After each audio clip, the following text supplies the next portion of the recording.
അതെ, ലീഗുകാരോടാണ്, കോൺഗ്രസ്സുകാരോടാണ്, മുഴുവൻ UDFിൻ്റെ പ്രവർത്തകരോടുമാണ്. നിങ്ങളാണിത് പ്രധാനമായിട്ടും കാണേണ്ടത്. ഇപ്പോൾ നമ്മളൊരു നന്മ ചെയ്തിട്ട് CPMകാർ ചെയ്യുന്നത് പോലെ അത് ലോകത്തെ മുഴുവൻ വിളിച്ചറിയിക്കണമെന്നൊന്നും ഞാൻ പറയുന്നില്ല.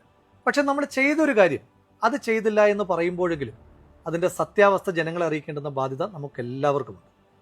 ഈ അടുത്ത കാലത്ത് CPM സൈബറിടത്തിൽ പ്രചരിപ്പിച്ച ഒരു പ്രധാനപ്പെട്ട തമാശയുണ്ട്. വയനാട്ടിൽ ദുരന്തമുണ്ടായതിനു ശേഷം വീടുകൾ എത്തിയില്ലെങ്കിൽ എന്താ, പ്രിയങ്ക ഗാന്ധിയുടെ കലണ്ടർ എത്തിയല്ലോ എന്ന്. ഈ വയനാട്ടിലെ വീടുകളുമായി ബന്ധപ്പെട്ട് ഏറ്റവും ആധികാരികമായി സംസാരിക്കാൻ കഴിയുന്ന നമുക്കാണ്.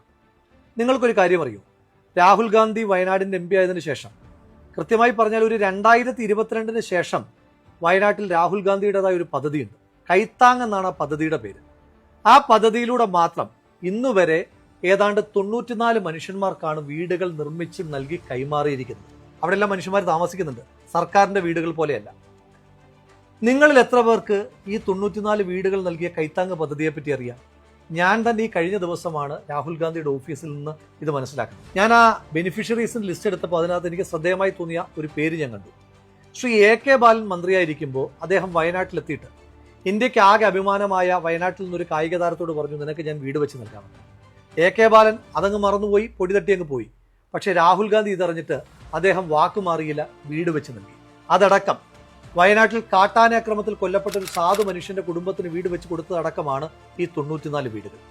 ഇനി ഈ ദുരന്തത്തിന് ശേഷമുള്ള കാര്യങ്ങൾ മാത്രം പറയാം. ശ്രീമതി പ്രിയങ്ക ഗാന്ധി എന്ത് ചെയ്തു എന്നാണല്ലോ ചോദിക്കുന്നത്. മുണ്ടക്കൈ ചൂരൽമല പ്രദേശത്ത് ചെറിയ ചെറിയ കച്ചവടങ്ങളുമായി ജീവിച്ചിരുന്ന ഒരുപാട് മനുഷ്യന്മാരുണ്ട്. അവരെ ഈ സർക്കാർ മൈൻഡ് ചെയ്തിട്ടേ ഇല്ല.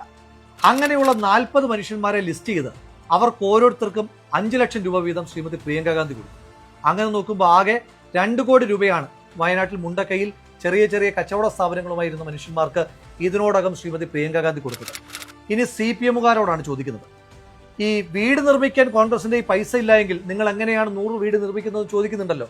ആ CPMകാരോട് പറയുന്നു, 94 വീട് നിർമ്മിക്കാൻ രാഹുൽ ഗാന്ധി ഒരു മനുഷ്യന്റെ കയ്യിൽ നിന്നെങ്കിലും 1 രൂപയെങ്കിലും പിരിച്ചിട്ടുണ്ട്. ഈ 2 കോടി രൂപ അവിടുത്തെ ചെറിയ കച്ചവടക്കാർക്ക് കൊടുക്കാൻ ശ്രീമതി പ്രിയങ്ക ഗാന്ധി 1 രൂപയെങ്കിലും പിരിച്ചിട്ടുണ്ടോ? ലീഗ് 50 വീടുകൾ നിർമ്മിച്ച് കൈമാറിയതിനെ പറ്റി നിങ്ങൾ എത്ര പേര് സംസാരിക്കുന്നുണ്ട്? ആ വീടുകളെന്ന് പറയുന്നത് സംസ്ഥാന സർക്കാർ നിർമ്മിച്ചു കൊടുത്തതുപോലെ ഇലക്ട്രിക് പണി, പ്ലംബിംഗ് പണിയൊക്കെ ബാക്കിയുള്ള വീടുകളല്ല, നിർമ്മാണം പൂർത്തീകരിച്ച ആളുകൾക്ക് കൈമാറി കഴിഞ്ഞു. നമ്മുടെ KPCC പ്രസിഡന്റ് കഴിഞ്ഞ ദിവസം കോൺഗ്രസിന്റെ കണക്ക് പുറത്തുവിട്ടതിന് ശേഷം ഹാലിളകിയ CPMകാർ പ്രചരിപ്പിക്കുന്ന പുതിയൊരു ക്യാപ്സ്യൂളുണ്ട്. VS ജോയ് വെറും 3 പേരിൽ നിന്ന് പിരിച്ചത് 55 ലക്ഷം രൂപയാണ്. അങ്ങനെയാണെങ്കിൽ കേരളത്തിലെ കോൺഗ്രസ്സുകാരാകെ എത്ര രൂപ പിരിച്ചു കാണും? ആ ക്യാപ്സ്യൂൾ നിങ്ങൾക്കും ആപ്ലിക്കബിൾ ആണല്ലോ. അങ്ങനെയാണെങ്കിൽ ഞാൻ തിരിച്ചൊരു ചോദ്യം ചോദിക്കട്ടെ. നമ്മുടെ DYFIക്കാരുടെ 20 കോടിയെ പറ്റിയിട്ടാണ്. DYFIയുടെ പയ്യന്നൂർ ബ്ലോക്ക് കമ്മിറ്റി പിരിച്ചത് 33,18,907. DYFI മാടായി ബ്ലോക്ക് കമ്മിറ്റി പിരിച്ചത് 28,525,000. തലശ്ശേരി ബ്ലോക്ക് കമ്മിറ്റി പിരിച്ചത് 46,18,568. DYFI ഒഞ്ചിയം ബ്ലോക്ക് കമ്മിറ്റി പിരിച്ചത് 20,02,265. DYFIയുടെ തളിപ്പറമ്പ് ബ്ലോക്ക് കമ്മിറ്റി പിരിച്ചത് 23,50,000. DYFI നീലേശ്വരം ബ്ലോക്ക് കമ്മിറ്റി പിരിച്ചത് 30,300,000. അപ്പോൾ ഈ 6 കൂടെ കൂട്ടുമ്പോൾ 6 ബ്ലോക്ക് കമ്മിറ്റികൾ മാത്രം പിരിച്ച പണം കൂട്ടുമ്പോൾ ഏതാണ്ട് 1,80,90,565 രൂപ. അതായത് ശരാശരി എടുക്കുമ്പോൾ ഒരു ബ്ലോക്ക് കമ്മിറ്റി ഏതാണ്ട് 30,15,094 രൂപ വെച്ച് പിരിക്കണം. നമ്മുടെ DYFIക്ക് കേരളത്തിൽ 220 ബ്ലോക്ക് കമ്മിറ്റികളാണുള്ളത്. അങ്ങനെ വെച്ച് നോക്കുമ്പോൾ കേരളത്തിലാകെ DYFIക്കാർ പിരിച്ചത് 63,33,20,716 രൂപ. നിങ്ങൾ CMDRFിലേക്ക് പൈസ കൊടുക്കാത്തതിനകത്ത് തന്നെ ഞങ്ങൾക്ക് ചില സംശയങ്ങളുണ്ട്. പോട്ടെ, നിങ്ങൾ അല്ലാതെ കൊടുത്തു എന്ന് പറയുന്ന അവകാശപ്പെടുന്ന തുക തന്നെ 20 കോടിയാണ്. ഇനി DYFIക്കാരും പറയൂ, നിങ്ങൾ പിരിച്ച 66 കോടിയിൽ 20 കോടി മാത്രം കൊടുക്കുമ്പോൾ ബാക്കി 46 കോടി രൂപ ആരുടെ അന്നനാളത്തിലാണ് നിങ്ങൾ നിക്ഷേപിച്ചിരിക്കുന്നതെന്ന് നിങ്ങൾ പറയണം. തുറന്നു പറഞ്ഞാൽ DYFIയുടെ കണക്ക് അടിമുടി ദുരൂഹമാണ്. നിങ്ങൾ ആകെ 20 കോടി രൂപ മാത്രമാണ് പിരിച്ചതെന്ന് പറഞ്ഞാൽ ഞാൻ വിശ്വസിക്കില്ല. എങ്കിലും പോട്ടെ, നിങ്ങൾ 20 കോടി എങ്ങനെ പിരിച്ചു എന്നാണ് പറഞ്ഞത്? നിങ്ങളുടെ നേതാക്കന്മാർ പറഞ്ഞത് ഞങ്ങൾ ആരിൽ നിന്നും 1 രൂപ പോലും കൈപ്പറ്റിയിട്ടില്ല, എല്ലാം ആക്രി പെറുക്കിയും മറ്റുമാണ് ഞങ്ങൾ പൈസ കണ്ടെത്തിയെന്നാണ്. അങ്ങനെ ആകുമ്പോഴൊരു ചെറിയ പ്രശ്നമുണ്ടല്ലോ. കേരളത്തിൽ പഴയ ഇരുമ്പിന് ആകെ 31 രൂപയെ കിട്ടും. പഴയ പത്രമാണെങ്കിൽ 21 രൂപ, പഴയ പ്ലാസ്റ്റിക് ആണെങ്കിൽ പിന്നെയും വിലക്കുറവാണ്, ആകെ 12 രൂപയെ കിട്ടും. അങ്ങനെയാണെങ്കിൽ നിങ്ങൾക്ക് 20 കോടി രൂപ വേണമെങ്കിൽ എത്ര ടൺ കണക്കിന് പേപ്പറും പ്ലാസ്റ്റിക്കും ഇരുമ്പും ഒക്കെ കൊടുക്കേണ്ടി വരും. അങ്ങനെയാണെങ്കിൽ ആ സമയത്ത് കേരളത്തിലെ റോഡുകളിലെല്ലാം ഡിവൈഎഫ്ഐക്കാരുടെ ആക്രി ലോറികൾ മാത്രം കൊണ്ട് നിറഞ്ഞേനെ. അങ്ങനൊരു കാലം നമുക്ക് ഓർമ്മയില്ല. എങ്കിലും പോട്ടെ, നിങ്ങൾ അത്രയും രൂപ സമാഹരിച്ചു എന്ന് ഇരിക്കട്ടെ. നിങ്ങളോട് ഈ കണക്കുകൾ ചോദിച്ച ആളുകൾ ഉത്തരം മുട്ടിക്കുന്നുണ്ടല്ലോ, ആ ആളുകളെ ഉത്തരം മുട്ടിക്കാനായിട്ടുള്ള ഒരു എളുപ്പമാർഗ്ഗം ഞാൻ പറഞ്ഞുതരാം.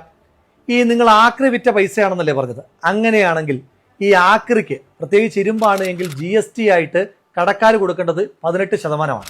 അങ്ങനെയാണെങ്കിൽ കേരളത്തിൽ ഈ 20 കോടി രൂപ ആക്രി വിൽക്കുമ്പോൾ ആക്രി കച്ചവടക്കാർ GST ആയി കൊടുക്കേണ്ടത് 3,60,00,000 രൂപയാണ്. ഡിവൈഎഫ്ഐക്കാർക്ക് സുവർണാവസരമാണ്. നേരെ പോയിട്ട് ആ കേരളത്തിലെ പല പല ആക്രി കച്ചവടക്കാരിൽ നിന്ന് ആ 3,60,00,000 രൂപയുടെ GST ബില്ല് അങ്ങോട്ട് വാരി വീശിയിട്ട് ഞങ്ങളുടെയൊക്കെ ഉത്തരം മുട്ടിച്ച് ഞങ്ങളെയൊക്കെ ചമ്മിച്ച് കളഞ്ഞാൽ മതി. കാര്യം എളുപ്പമായി, ഡിവൈഎഫ്ഐ സേഫുമായി. CPM ഡിവൈഎഫ്ഐ കൊണ്ട് നടത്തുന്ന കൊള്ള കൂടാതെയുള്ള മറ്റൊരു പ്രധാനപ്പെട്ട കൊള്ള ഊരാളുങ്കലിനെ ഉപയോഗിച്ചുകൊണ്ടുള്ളതാണ്. കഴിഞ്ഞ ദിവസം ടൗൺഷിപ്പ് നിർമ്മാണത്തിൽ ടെൻഡർ പാലിച്ചിട്ടില്ല എന്നുള്ള വിവരം ഞാൻ പുറത്തു പറഞ്ഞപ്പോൾ എനിക്ക് മറ്റൊരു വിവരം കൂടെ കിട്ടി. മുണ്ടക്കൈ ദുരന്തമുണ്ടായ പുന്നപ്പുഴ നവീകരണത്തിന് വേണ്ടി 195 കോടി രൂപയാണ് സംസ്ഥാന സർക്കാർ മാറ്റിവെച്ചിരിക്കുന്നത്. അന്ന് മാലിന്യം കൊണ്ട് നിറഞ്ഞതാണ് പുന്നപ്പുഴ. ഈ പുന്നപ്പുഴയുടെ നവീകരണത്തിന് വേണ്ടിയിട്ട് ഉത്തരാഖണ്ഡിലും പഞ്ചാബിലുമൊക്കെ ഈ പ്രവൃത്തിയിൽ ഏർപ്പെട്ടിട്ടുള്ള ചില കമ്പനികൾ സംസ്ഥാന സർക്കാരിനെ സമീപിച്ചു. അവർക്കാർക്കും ടെൻഡർ കൊടുക്കാതെ, യാതൊരു വിധമായ ടെൻഡർ നടപടികളും പാലിക്കാതെ സംസ്ഥാന സർക്കാർ ഈ പുഴ നവീകരണത്തിന്റെ എഗ്രിമെന്റ് കൊടുത്തിരിക്കുന്നത് മറ്റാർക്കുമല്ല, ഊരാളുങ്കലിനാണ്. ഇതിനോടകം തന്നെ 50 കോടി രൂപ ഊരാളുങ്കലിന് സംസ്ഥാന സർക്കാർ കൈമാറുകയും ചെയ്തു. മനുഷ്യമാംസം വരെ അടിഞ്ഞ ആ പുഴയിൽ നിന്ന്, ആ മാംസത്തിൽ നിന്ന് പോലും പൈസ കൈയിട്ട് വാരുവാൻ വേണ്ടി ഊരാളുങ്കലിൽ ഉപയോഗിക്കുന്ന സംസ്ഥാന സർക്കാർ, സത്യത്തിൽ അത് ഊരാളുങ്കലല്ല, പൈസ ഊരാനുള്ള സംസ്ഥാന സർക്കാരിന്റെ അങ്കിളാണ് ഊരാളുങ്കൽ എന്ന് ജനം തിരിച്ചറിയുകയാണ്. കുടുക്ക പൊട്ടിച്ച പണം മുതൽ ഓരോ ചില്ലിക്കാശും CMDRFിലേക്ക് മാത്രം നിക്ഷേപിക്കാനാണ് ആദ്യം മുതൽക്കേ സംസ്ഥാന സർക്കാർ പറയുന്നത്. അതുതന്നെയാണ് CPM ഏറ്റുപറഞ്ഞത്. പിന്നെയും എന്തുകൊണ്ടാണ് CPMന്റെ യുവജന സംഘടനയായ ഡിവൈഎഫ്ഐ മാത്രം CMDRFിൽ പൈസ നിക്ഷേപിക്കാതെ മറ്റൊരു അക്കൗണ്ടിലാണ് പണം ഇട്ടതെന്ന് പറയുന്നത്? എന്തുകൊണ്ടാണ് ഡിവൈഎഫ്ഐക്ക് മാത്രം ഊരാളുങ്കലുമായി സെപ്പറേറ്റ് എഗ്രിമെന്റ് ഉള്ളത്? ഊരാളുങ്കലും CPMന്റേത്, ഡിവൈഎഫ്ഐയും CPMന്റേത്. 20 കോടി തന്നെ കൊടുത്ത കർണാടക സർക്കാരിനോട് CMDRFിലേക്ക് തന്നെ പണമിടാനാണ് പറഞ്ഞിരിക്കുന്നത്. അപ്പൊ ഇതിനകത്ത് അടിമുടി ദുരൂഹതയില്ല. ശവം തിന്നാൻ വരുന്ന കഴുകനേക്കാൾ ക്രൂര മനസ്സുമായി ഒരു പുഴയിലാകെ ഒഴുകി നടന്ന മനുഷ്യമാംസങ്ങളെ മറയാക്കി നിങ്ങൾ കൊയ്തുണ്ടാക്കിയ ആ കോടിക്കണക്കിന് രൂപയ്ക്ക് ഈ നാട് മറുപടി പറയിക്കും തീർച്ച. നിങ്ങൾ CPMന്റെ നേതാക്കന്മാർ ഉണ്ണുന്ന ഓരോ വറ്റ് ചോറിലും ആ സാധു മനുഷ്യന്മാരുടെ മാംസത്തിന്റെ ഗന്ധമുണ്ടായിരിക്കുമെന്നുള്ള ഓർമ്മ നിങ്ങൾക്ക് എല്ലാ കാലത്തും ഉണ്ടാകണം.